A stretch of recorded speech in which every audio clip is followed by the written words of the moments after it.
আসসালামু আলাইকুম। সবাইকে আমার চ্যানেল রুমিস ফ্যাশনেবল হাউসে স্বাগতম জানাচ্ছি। অনেক দিন পর করোনার পর এই প্রথম মেহমান দাওয়াত দিয়েছি আমার বাসায়। তাও বাসার সব কিছু ওলটপালট অবস্থায়। তো যাই হোক, দাওয়াত একটু দিতে হয়েছে, কারণ নিকটাত্মীয়দেরকে আসলে না বললেই নয়, সেরকমই আর কি। তো অনেক দিন পর আমার বাসায় মেহমানদারি করব, সেটা আপনাদের সাথে শেয়ার করছি। আশা করি ফুল ভিডিওটি দেখলে আপনাদের হয়তো একটুখানি হলেও ভালো লেগে যেতে পারে। ফুল ভিডিওটি দেখার অনুরোধ জানাচ্ছি। যারা আমার চ্যানেলে নতুন এসেছেন, প্লিজ আমার চ্যানেলটি সাবস্ক্রাইব করবেন এবং পাশে থাকা ছোট্ট বেল বাটনটিও চাপ দিবেন।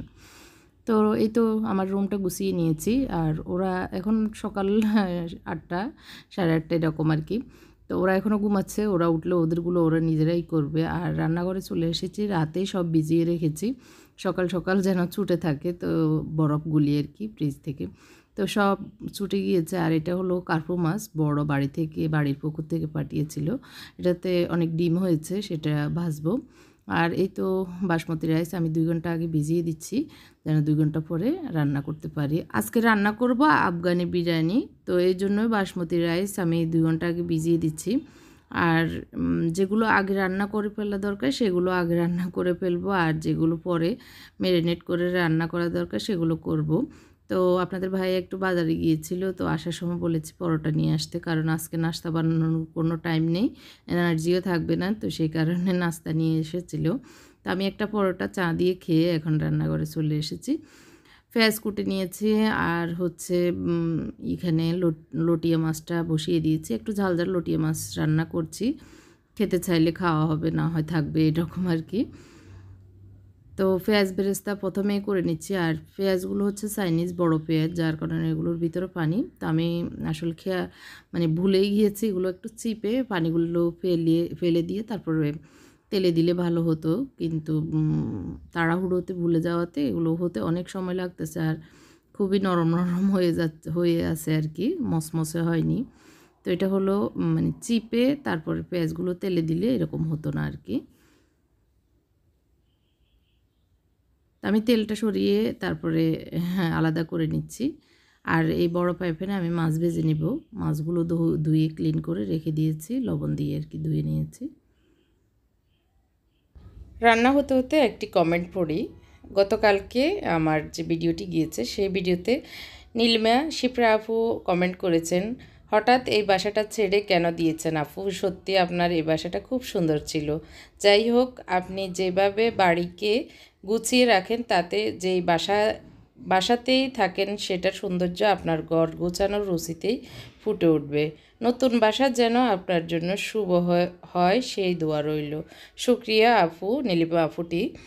ধন্যবাদ আপনাকে এত সুন্দর একটি কমেন্ট করার জন্য। আসলে ঘর যারা গুছায় তারা এরকম একটা কমেন্ট ফেলে, মানে ঘর গুছাতে যারা পছন্দ করে আর কি, তাহলে অনেক বেশি খুশি হবে। আমিও খুশি হয়েছি আপনার এই কমেন্টটি পেয়ে। তো যেখানে যাই, যত ছোট বাসা হোক, যত কম দামি বাসা হোক, নিজের মনের মতো করে গুছিয়ে সাজিয়ে নিলে সেটা অনেক বেশি মূল্যবান হয়ে যাবে ইনশাআল্লাহ। তো চেষ্টা করবো, আর আপনারা আমার জন্য দোয়া করবেন, আমি যেন সহি সালামতে সব কিছু ম্যানেজ করে সুন্দরভাবে সুস্থ থেকে বাসা চেঞ্জ করতে পারি, এই দোয়া করবেন। তো এই দিক দিয়ে মাছ ভাজাগুলো হয়েছে, আর কবুতরের মাংস বসিয়ে দিয়েছি। কবুতরের মাংসটা কষাতে দিয়ে আমি এখানে মুরগির মাংস ম্যারিনেট করে নিচ্ছি। 1 কাপের মতো টক দই দিয়ে দিয়েছি।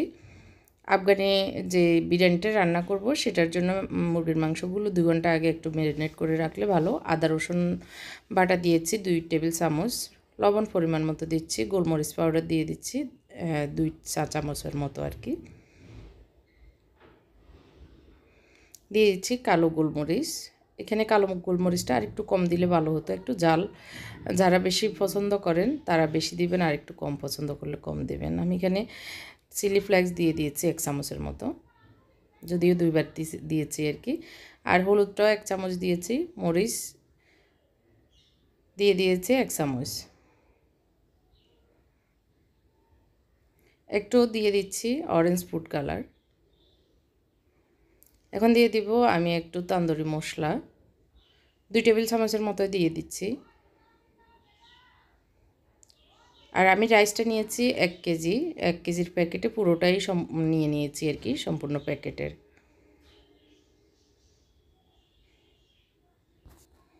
এখন দিয়ে দিব আমি পেঁয়াজ বেরেস্তা করে রেখেছিলাম সেটা। সবগুলো দিব না, অর্ধেক পরিমাণে দিচ্ছি আর কি। আর এখানে মুরগির মাংস প্রায় 2 কেজির মতোই হবে, 2 কেজি বা 1.25 কেজি এরকম হবে আর কি। তো আমি ভালো করে হাত দিয়ে মেখে এগুলোকে ম্যারিনেট করে রাখছি। আর এদিক দিয়ে আমি এখন একটু কুমড়া, মিষ্টি কুমড়া ইতে সালাদের মেশিনে ভালো করে ছোটো যে ছিদ্রটা সেটাতে কুচি করে নিয়েছি, আর একটা ক্যাপসিকাম দিয়ে দিয়েছি, আর হচ্ছে ধনিয়া পাতা দিচ্ছি বেশ পরিমাণ। তো আমি এগুলো দিয়ে কোপ্তা বানাবো। দিয়ে দিচ্ছি চিলি ফ্লেক্স, সিম্পল বাট খেতে ভালোই লাগে এটা। তো আর দিয়ে দিচ্ছি গোলমরিচ পাউডার, দিয়ে দিব পরিমাণ মতো লবণ। আমি এখানে কর্নফ্লাওয়ার দিচ্ছি, পুরোটাই বেসন দিয়ে করা যায়, মানে ওটা সমস্যা নেই। একটু ক্রিস্পি করার জন্য কর্নফ্লাওয়ার দিচ্ছি।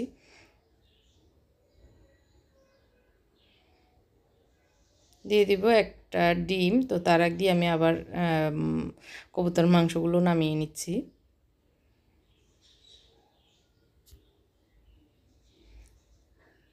তো ভালো করে মিক্স করে নিচ্ছি। আর বেসনটা আমি আসলে দেখব এটা থেকে পানি বের হচ্ছে কি না, তারপরে বেসনটা আমি প্রয়োজন হলে দিব, এই জন্য এখন দিইনি। আর এদিক দিয়ে আমি গরুর মাংস বসিয়ে দিয়েছি প্রেশার কুকারে, মাছগুলো উল্টিয়ে পাল্টিয়ে দিয়েছি। আর এই যে একটু এলোমেলো হয়ে গিয়েছে, সেগুলো আবার গুছিয়ে নিচ্ছি বেসিংয়ের দিকে। শোকেস থেকে প্লেটগুলো নামিয়ে এনেছি, আজকে এগুলোতে খাবার খাবো, তো এই কারণে। তো আজকে যে মেহমান আসবে, এতক্ষণ তো সেই কথাটি বলিনি। সেটা হচ্ছে আমার চাচাতো ননদ হয় আর কি, এখানে যাত্রাবাড়িতেই থাকে। তো সোমবার সৌদি আরব চলে যাবে ওর হাজব্যান্ডের কাছে। তো ছেলে মেয়েদেরকে নিয়ে, ওর 2 ছেলে 1 মেয়ে। তো এই জন্যই দাওয়াত দেওয়া, আর হচ্ছে আমার ছোটো ভাইদেরকে বলেছি ওরাও আসবে। তো তাড়াহুড়ো করে রান্নাবান্না সব শেষ করে নিচ্ছি, মাছগুলো হয়ে গিয়েছে, ভুনা করে নিয়েছি, ধনিয়া পাতা দিয়ে নামিয়ে নিব। তো আসলে আমি সবসময় চেষ্টা করি মেহমান দাওয়াত দিলে আমরা 10টা থেকে 12টার ভিতরে সব রান্না বান্না ঘরের কাজকর্ম শেষ করে নেওয়া। এটা আমার আম্মার থেকে শিখেছি। আমার আম্মা কাউকে দাওয়াত দিলে উনি আর রাতেও ঘুমান না, এরকম হয়ে যান টেনশানে। তো আমরাও এরকম, আমরা বোন ভাইয়ের বউ সবাই এরকমই কাজটা শেষ করে রান্না করে একদম মানে সাজুগুজু করে রেডি থাকবো, যেন আমরা সারাদিন কাজই করিনি, মেহমান আসলে যেন আমরা বসে বসে গল্প করতে পারি। তো এই দিক দিয়ে কোপ্তাগুলো আমি তেলে দিয়ে দিয়েছি, মনে হচ্ছে না পানি ছেড়ে দিয়েছে, একটু পাতলা হয়ে গিয়েছে, এই জন্য আমি বেসন দিয়ে দিচ্ছি প্রায় আধা কাপের মতো আর কি, পরিমাণটা বুঝে দিতে হয়, তারপরে সুন্দর হবে এটা আর কি। তো সেই কারণে আমরা চেষ্টা করি সব কাজ তাড়াহুড়ো করে সুন্দর করে সব কিছু করা। ঘরটাও সুন্দর থাকবে, নিজেকেও পরিপাটি রাখবো, আর রান্নাবান্না শেষ থাকলে মেহমান আসলে রিল্যাক্সে থাকা যায়, আর মেহমানও মনে করে যে কাজ নেই, ওনারা আসছে, কষ্ট হয়নি এরকম আর কি। আর আমি দেখেছি কোনো বাসায় আমি যদি যাই, যদি ওই ভাবিটা বা ওই লোক মানে ঘরের লোকজন যদি কাজে ব্যস্ত থাকে, তখন নিজের কাছে কষ্ট লাগে, আরে আমরা আসাতে ওনাদেরকে অনেক কষ্ট দিচ্ছি বা কষ্ট হচ্ছে। তো এই বিষয়টা আমার সবসময় মাথায় কাজ করে, আমি যেন কাউকে মানে আমি কষ্ট পাচ্ছি এটা যেন কেউ বুঝতে না পারে। তো এই থেকে আসলে আবার আম্মা সবসময় এরকমই করতো, ঈদ আসলে মেহমান আসলে তার আগে মানে সব কমপ্লিট করে রাখা, এটা হলো আম্মার থেকে শেখাই আর কি। যাই হোক, আমি পানি সিদ্ধ বসিয়ে দিয়েছি, এবার বিরিয়ানিটা বসাবো। সেখানে আমি লবণ দিয়ে দিয়েছি, আর একটু ফুটুক, আর এদিক দিয়ে আমি মুরগির মাংসগুলো বসিয়ে দিব, এখানে দিয়ে দিয়েছি এলাচ, দারচিনি, তেজপাতা, লবঙ্গ, জিরা দিয়ে একটু গরম করে তারপরে মুরগির মাংসগুলো যে ম্যারিনেট করে রেখেছি সেগুলো ঢেলে দিয়েছি। আরেকটি কমেন্ট পড়ি, সেটি হচ্ছে দিলরুবা সুলতানা আপু বলেছেন, আপু জিনিসপত্র গুছিয়ে নেওয়াটা আমাদের সাথে শেয়ার করার জন্য অসংখ্য অসংখ্য ধন্যবাদ আপু।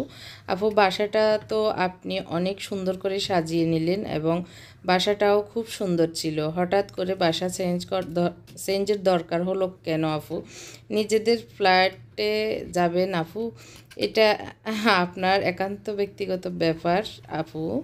যদি অধিকার চর্চা করে ফেলি তাহলে এই বোনটাকে নিজ গুণে ক্ষমা করে দিবেন আপু প্লিজ। হ্যাঁ, দিলরুবা সুলতান আপা, অসংখ্য ধন্যবাদ আপনার কমেন্টটি, মূল্যবান কমেন্টটি করার জন্য।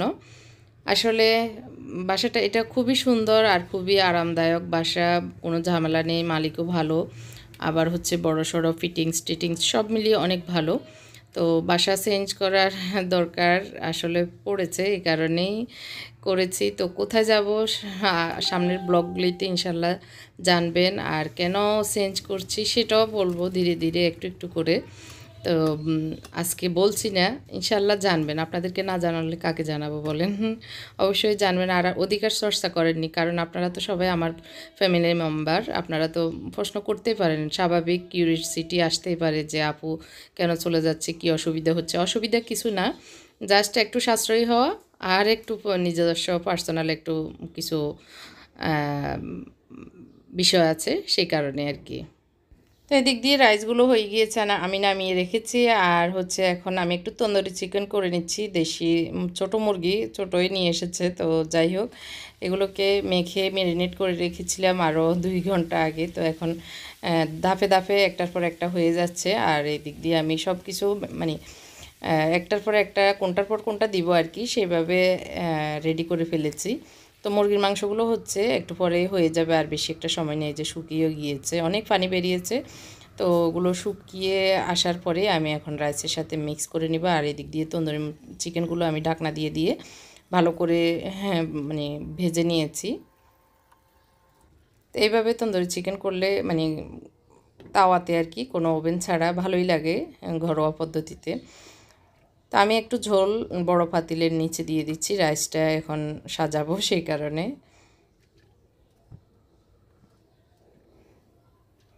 আমি প্রথমে ঝোল দিয়ে দিয়েছি একটু মুরগির মাংসের, আর তারপরে দিয়ে দিচ্ছি রাইস। এখন দিয়ে দিব একটু মুরগির মাংসগুলো উঠিয়ে নিয়েছিলাম সেগুলি, মানে ঝোল থেকে উঠিয়ে নিয়েছি মশলা থেকে। তারপরে দিয়ে দিয়েছি একটু ধনিয়া পাতা, পুদিনা পাতা আর একটু কিমা মশলা। তারপরে দিয়ে দিয়েছি পেঁয়াজ বেরেস্তা। তারপরে আবার রাইস দিয়ে দিচ্ছি। এভাবে করে আমি 2 ধাপ করে নিচ্ছি। সেম প্রসেসে আমি 2 ধাপ করে এখন লাস্ট পর্যায়ে এসেছি। মাঝখানে আরেকবার করেছিলাম। তো এখনও আবার রাইসগুলো সবগুলো দিয়ে ধনিয়া পাতা, পুদিনা পাতা দিয়ে দিচ্ছি একটু ঝোল, একদম যেন নিচ পর্যন্ত যায়।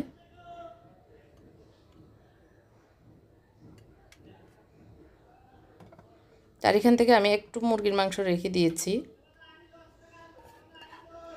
আর দিয়ে দিচ্ছি যে তন্দুরি চিকেনটা আমি ভেজেছিলাম সেই তেলটা, কারণ আমি যখন সিদ্ধ করেছি রাইসটা তেল দিইনি। তো তেল ছাড়া আসলে ভালো লাগবে না, তো এই জন্য ওই মানে ওই তেলটাই দিয়ে দিচ্ছি পেঁয়াজ বেরেস্তা। আর এখানে কিমা যে মশলাটা দিয়েছি আপনারা চাইলে সেটা অ্যাভয়েড করতে পারেন। আমি সব মিলিয়ে 2 চামচের মতো দিয়েছি। আর দিয়ে দিচ্ছি একটু চিনি, আর দিয়ে দিচ্ছি এখন একটু ফুড কালার, অরেঞ্জ কালারটা আর কি, একটু কালার আসার জন্য। তো একটু ছিদ্র করে দিচ্ছি যেন ভাপটা নিচ থেকে উপরের দিকে চলে আসে। তারপর ঢাকনা দিয়ে দিব।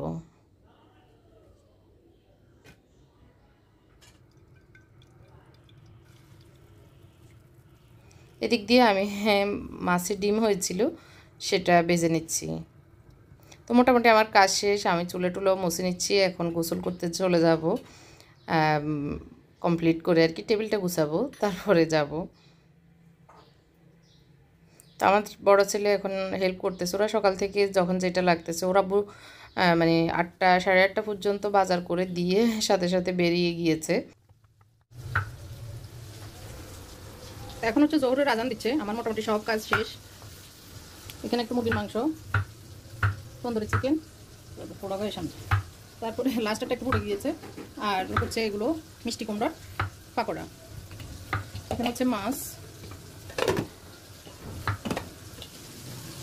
আর এদিক দিয়ে এখন ডিম হচ্ছে, এটা মাছের ডিম। মাছের ডিম হচ্ছে, বিরিয়ানিটা এখন বাপে আছে। আর এখানে হচ্ছে গরুর মাংস, গরুর গোশত রান্না করেছি, তো এটা একটু এখন ঠিক করবো। আর কবুতরের মাংস, আর নিচে হচ্ছে লইট্টা মাছ করেছি। এটাও আজকে দুপুরের তাড়াহুড়োর রান্না।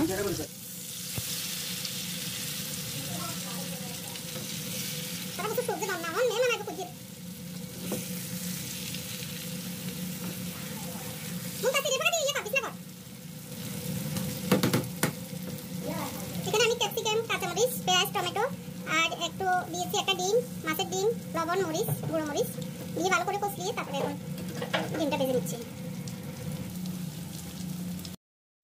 তো উনি ওনার ব্যস্ততা অফিসে চলে গিয়েছে, এসে মেহমান আসলে আর কি এসে অ্যাটেন্ড করবে। তো এদিক দিয়ে টেবিলটা একটু গুছিয়ে নিচ্ছি। তো আসলে এমনিতে ঘর খুবই হজবরল, তারপর যতটুকু পারতেছি গুছিয়ে নিচ্ছি। আর হচ্ছে সব জিনিসপত্র মুনতাসিরের রুমে, আসলে এলোমেলোর জিনিসপত্রগুলো মুনতাসিরের রুমে রেখে দিয়েছি। তো এটা নতুন টেবিল ক্লথ বানিয়েছি, কেমন হয়েছে কমেন্ট করে জানাবেন। আমি নিজেই মানে বানিয়েছি আর কি, চয়েস করে কাপড় কিনে। তো এটা এখন আজকে বিছিয়ে দিচ্ছি, সাদা দেখতে ভালো লাগবে এই কারণে। সাদা যে কোনো কিছুই আসলে ভালো লাগে আমার কাছে আর কি, কার কাছে কেমন লাগে জানি না। তো দুইটা রানার সেট করেছি, 2 রকমের, সাদা এবং এই প্রিন্ট দিয়ে। আরেকটা করেছি সাদা এবং এক কালার কাপড় দিয়ে, যেন 2টা ফিটে ইউজ করা যায়।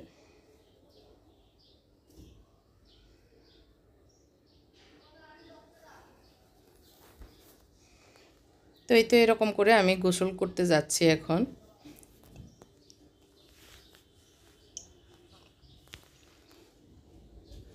তো এই শাড়িটি পরবো, এটা হচ্ছে এই ব্রাইডের অনেক বছর আগের কেনা সুতি কাপড় আর কি, সুতি কাপড় পরবো। তো মেহমান যেহেতু আসবে, একটু পরিপাটি নিজেকেও রাখতে হবে, সে কারণে আজকে কাপড়ে পরলাম। তো সেন্ট দেওয়া আছে, ভাবলাম যে শাড়ির সাথে এটাও একটু দিই। তো এটা আমি 2011 সালে যখন হজ করতে গিয়েছিলাম সৌদি আরবের জেদ্দা থেকে নিয়েছি মেবি।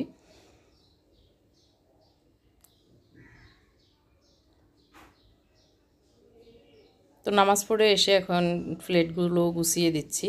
তো এর ভিতরে হঠাৎ আসলে প্ল্যান চেঞ্জ হয়েছে। আমার যে ননদ আসার কথা ছিল, আমার চাচা শ্বশুরও আছেন, তো ওনারা এখন আসবেন না, রাতে আসবেন। কারণ আমার ননদদের আবার যাত্রাবাড়িতে বাড়ি আছে, তো সেই বাড়ির একটু কনস্ট্রাকশনের কাজ চলতেছে, মানে ওটা পুরনো বাড়ি। ওনারা ওখানে ওই বাড়িতে ছিল, ওটা থেকে এখন চেঞ্জ হয়ে ফ্ল্যাট কিনে বড় ফ্ল্যাটে উঠেছে। তো এখন পুরনো বাড়িটাকে আর একটু সুন্দর করতেছে। তো ওখানে একটু কাজের ঝামেলায় পড়ে আর আসতে পারেনি, বললো যে রাতে আসবে। তো এই কারণে প্ল্যান চেঞ্জ হয়ে আমার ছোটো ভাইয়েরা এসেছে, তো ওদেরকে দিচ্ছি, আমরা খেয়ে নিচ্ছি। রাতে আবার ওদের জন্য দরকার হলে আর কিছু আইটেম বাড়াবো, যেহেতু সময় আছে। আর আমরা এখন খেয়ে নিচ্ছি। কিসমত আসলে যখন যেভাবে হয় এটাই আর কি। তো অনেক সুন্দর ঝরঝরা বিরিয়ানিটা হয়েছে, আফগানি বিরিয়ানি। আপনারা চাইলে ট্রাই করে দেখতে পারেন। তো টেবিলটাও গুছিয়ে নিয়েছি, সব দিয়ে দিয়েছি। এখানে কিমা মাছ, আর হচ্ছে তন্দুরি চিকেন, ডিম ভাজা,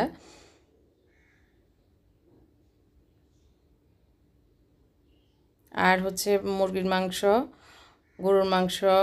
আর আমি এখন আনতেছি হলো কবুতরের মাংস আর লটিয়া মাছ।